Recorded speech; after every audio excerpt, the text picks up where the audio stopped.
दोस्तों, कैसे हैं आप लोग। मैं प्रदीप कुमार शुक्ला आपका मैथ मैनिया क्लासेस में स्वागत करता हूं और आज हम लोग कैलेंडर में पढ़ने वाले हैं एक शानदार topic, repetition of calendar. Calendar को दोहराना, ठीक है ना। कैसे किसी वर्ष के कैलेंडर को दोहराया जाता है, इसको आप कैसे बहुत ही साधारण तरीके से निकाल सकते हैं, बहुत ही शानदार तरीके से निकाल सकते हैं। देखो बेटा, तो यहाँ पर देखो बेटा, सबसे पहले कुछ इंपॉर्टेंट चीज हम उसमें देख लेते हैं कि कैसे आप वहाँ कैसे उसको आप करेंगे। जैसे सबसे पहला इंपॉर्टेंट पॉइंट बेटा ये है कि आपको ये याद रखना है कि साधारण वर्ष का कैलेंडर बेटा आपका साधारण वर्ष में ही रिपीट होगा। साधारण वर्ष का कैलेंडर आपका बेटा साधारण वर्ष में ही रिपीट होगा। पहला पॉइंट तो ये आप ध्यान रखिए कि साधारण वर्ष का कैलेंडर साधारण वर्ष में रिपीट होगा और लीप वर्ष का कैलेंडर बेटा लीप वर्ष में रिपीट होगा। लीप वर्ष का कैलेंडर बेटा कब रिपीट होगा? लीप वर्ष में ही रिपीट होगा। इतनी सी बात बेटा क्लियर हो गई। लीप वर्ष का कैलेंडर कब रिपीट होगा बेटा? लीप वर्ष में रिपीट होगा। इसी प्रकार से जरा दूसरे पॉइंट में चलते हैं। तो हमारा पहला पॉइंट हो गया कि साधारण वर्ष का कैलेंडर साधारण वर्ष में रिपीट होगा, लीप वर्ष का कैलेंडर आपका लीप वर्ष में रिपीट होगा। अब देखो बेटा, आपका कैलेंडर कब कब रिपीट होता है? प्लस 6 वर्ष बाद, 11 वर्ष बाद और 28 वर्ष बाद। तो कब आप 6 प्लस करेंगे, कब आप 11 प्लस करेंगे दिए गए वर्ष में? किसमें प्लस करना है? दिए गए वर्ष में। और कब आप 28 प्लस करेंगे? तो देखो बेटा, इसको जरा समझो। तो एक होता है आपका साधारण वर्ष, एक होता है आपका लीप वर्ष। तो यहां पर समझिए बेटा, अगर नॉन लीप ईयर के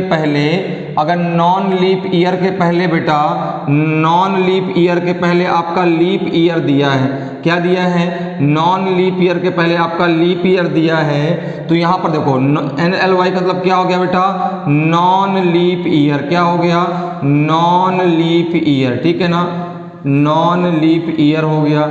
इसी प्रकार से बेटा LY का मतलब क्या हो गया? Leap year. क्या हो गया बेटा? Leap year. मैंने इसको लिख दिया ताकि आपको इसको कंफ्यूजन न हो, इसका मतलब क्या होता है, कभी आप भूले नहीं, ठीक है ना। अगर नॉन लीप ईयर के पहले लीप ईयर दिया गया है तो यहां पर आपको दिए गए वर्ष में प्लस का 6 करना है। 6 वर्ष बाद वह कैलेंडर रिपीट हो जाएगा, ठीक है ना। जैसे किसी भी वर्ष में आपको पूछा गया है कि उस वर्ष कैलेंडर कब रिपीट होगा, वो कैलेंडर कब रिपीट होगा, तो आप इतना देख लो कि जो ईयर दिया गया है वो आपका नॉन लीप ईयर होना चाहिए और प्लस उसके पहले आपका लीप ईयर होना चाहिए। उसके पहले यदि कोई भी वर्ष आपका लीप वर्ष दिया है तो उसमें आप प्लस का 6 वर्ष कर दो, आपका आंसर आ जाएगा, ठीक है ना। 6 वर्ष बाद वह कैलेंडर बेटा रिपीट हो जाएगा। इसी प्रकार से नॉन लीप ईयर के पहले बेटा अगर नॉन लीप ईयर दिया गया है, नॉन लीप ईयर के पहले क्या दिया गया बेटा? नॉन लीप ईयर दिया गया है तो दिए गए वर्ष में आप 11 वर्ष ऐड कर दो, 11 वर्ष बाद वह कैलेंडर रिपीट हो जाएगा। और इसी प्रकार से यदि आपका लीप ईयर दिया गया है, कैसा वर्ष दिया गया है? लीप वर्ष। तो लीप ईयर अगर दिया गया है बेटा आपका तो डायरेक्टली आप उसमें 28 ईयर ऐड कर दो, आपका आंसर आ जाएगा, ठीक है बेटा। तो अगर यहाँ पे देखो समझ में आ गया पहला पॉइंट कि नॉन लीप ईयर के पहले यदि लीप ईयर दिया गया है तो आप उसमें प्लस का 6 वर्ष कर दीजिए, आपका आंसर आ जाएगा।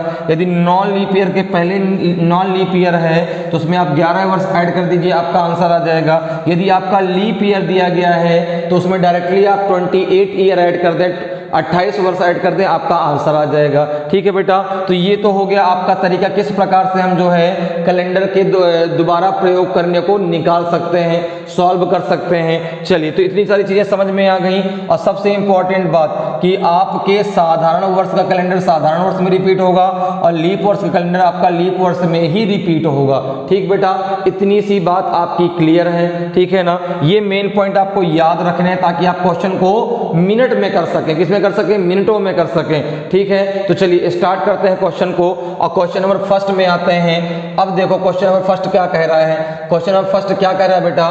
तो आपने कहा क्वेश्चन नंबर फर्स्ट में दिया गया है आपका, क्या दिया गया है बेटा? आपका दिया गया क्वेश्चन नंबर फर्स्ट में कि सन 1991 का कैलेंडर क्या दिया गया बेटा कि सन 1991 का कैलेंडर कब दोबारा प्रयोग में लाया जा सकता है। तो देखो बेटा यहाँ पे क्वेश्चन नंबर फर्स्ट का आंसर क्या होगा, ठीक है ना। तो आपने कहा कि 1991 का कैलेंडर कब दोबारा प्रयोग में लाया जाएगा, ये हमसे पूछा गया है, ठीक है ना। तो 1991 के पहले कौन सा ईयर आएगा, आपने कहा 1990 आएगा। क्या आएगा बेटा 1990। अब 1990 कैसा ईयर है, तो ये भी तो आपका एक नॉन लीप ईयर है, ठीक है ना भाई। ये भी आपका कैसा है, तो आपने कहा ये भी नॉन लीप ईयर है, और आपका ये भी कैसा ईयर है, तो आपने कहा ये भी आपका नॉन लीप ईयर है। तो नॉन लीप ईयर के पहले दिन नॉन लीप ईयर दिया गया है, तो आपको इसमें कितना ऐड करना है, 6 ऐड करना है। तो 1991 में सॉरी आपको 11 ऐड करना है, 6 तो तब ऐड करना है जब नॉन लीप ईयर के पहले लीप ईयर दिया गया हो, ठीक है ना। और यहाँ पे नॉन लीप ईयर के पहले नॉन लीप ईयर आएगा, इसलिए इसमें कितना ऐड करेंगे, 11 वर्ष ऐड कर देंगे। तो आंसर कितना आ जाएगा 2002। आंसर कितना आ जाएगा 2002। तो यहाँ पे आंसर क्या हो जाएगा कि 1991 का कैलेंडर सन 2002 में क्या हो जाएगा, रिपीट होगा। सन 2002 में क्या हो जाएगा बेटा, रिपीट हो जाएगा। बात क्लियर है, समझ में बात आ रही है। तो जैसे ही आपने चेक किया तो 1991 के पहले जो ईयर आएगा वो भी आपका एक नॉन लीप ईयर होगा। 1991 भी एक नॉन लीप ईयर है। तो यहाँ पे कितने वर्ष ऐड करेंगे, प्लस का 11 वर्ष ऐड कर दीजिए आप दिए गए वर्ष में, आपका आंसर आ जाएगा। तो आंसर हो जाएगा 2002 में 1991 का कैलेंडर रिपीट हो जाएगा, ठीक है ना बेटा। और देखो साधारण वर्ष का कैलेंडर साधारण वर्ष में रिपीट होगा, तो 1991 एक साधारण वर्ष है और 2002 भी आपका एक साधारण वर्ष है। इतनी सारी बातें बेटा क्लियर हैं, ठीक है ना। चलिए आगे बढ़ते हैं, अगले क्वेश्चन में आते हैं। अब देखो बेटा अगला क्वेश्चन क्या है, क्वेश्चन मेरा सेकंड में आता है। सेकंड नंबर क्वेश्चन देखो बेटा क्या कह रहा है कि सन 2013 का कैलेंडर कब दोबारा प्रयोग में लाया जा सकता है, कब दोबारा प्रयोग किया जाएगा, ठीक है ना। तो क्वेश्चन नंबर दूसरा देखिए बेटा, क्वेश्चन नंबर दूसरे में देखिए क्या दिया गया है, सन 2013 क्या पूछा गया बेटा, आपका 2013 पूछा गया है। तो आपने कहा कि यहाँ पर 2013 के पहले 2012 आएगा, 2012 आएगा। अब आपने कहा 2012 में बेटा आपका 2013 ये तो आपका एक नॉन लीप ईयर है। कैसा बेटा आपका ये नॉन लीप ईयर है, लेकिन 2012 एक आपका लीप ईयर है। तो नॉन लीप ईयर के पहले आपका लीप ईयर आ गया, तो आपको 2013 में प्लस का क्या करना है, 6 करना है। आंसर कितना आ जाएगा 2019 आ जाएगा। कितना आ जाएगा 2019 आ जाएगा। तो इस तरीके से बहुत आसानी से आप कर सकते हैं, ठीक है ना। बस इस चीज़ को याद रखिए, बहुत आसानी से आपका हो जाएगा। देखो 2013 एक नॉन लीप ईयर है, 2012 एक लीप ईयर है। तो नॉन लीप ईयर के पहले यदि लीप ईयर आएगा बेटा तो आपका प्लस का कितना करना है, 6 करना है। यदि नॉन लीप ईयर के पहले नॉन लीप ईयर तो प्लस का 11 करना है। तो यहाँ पे प्लस का 6 हो जाएगा। तो 2013 कैलेंडर 2019 में क्या हो जाएगा बेटा, रिपीट हो जाएगा। 2019 आपका बिल्कुल सही आंसर होगा। चलिए अगले क्वेश्चन पे आते हैं बेटा। अगला क्वेश्चन देखो बेटा क्या कह रहा है। अगला क्वेश्चन फोर्थ नंबर क्या कह, थर्ड नंबर क्या कह रहा है। दो क्वेश्चन हो गए, पहला और दूसरा।